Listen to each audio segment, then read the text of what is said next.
Hello friend, नमस्ते, राम राम। मैं हूँ रीना यादव। मैं अपने यूट्यूब चैनल पे आप सभी का स्वागत करती हूँ।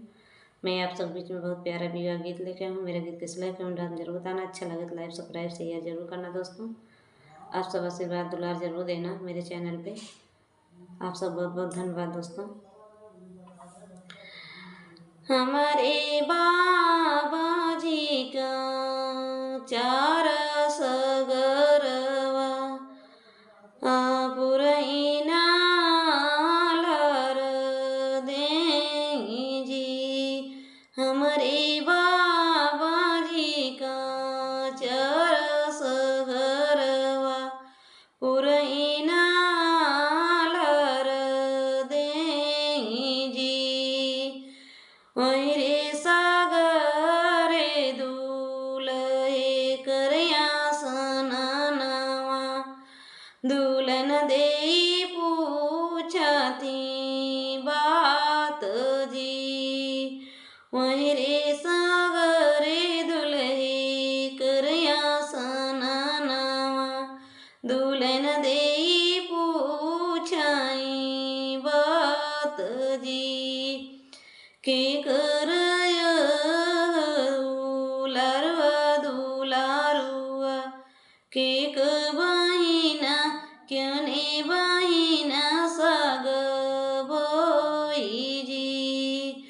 कने से नूरवा बियनवा के लाया किकरे सगरे नहाय जी।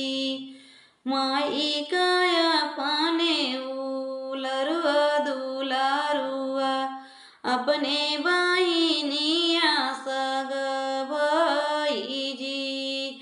बनी से नूरवा बिहनवा के लाए ससुर सगरे नहाई जी।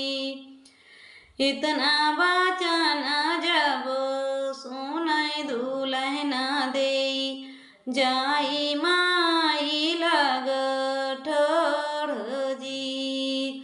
इतने संदेशवा पहुँचव बपई लग माया जवन बारा बपैया खोजे होई सागरे नहाई जी।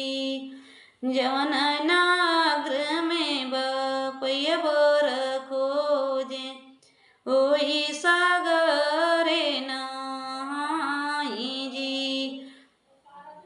डोलिया पानवन दोई लई जया बैरन हमार जी।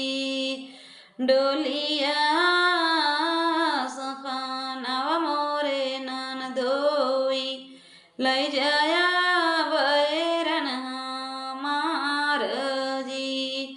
कबौजी तोरा नुनवा चोराई का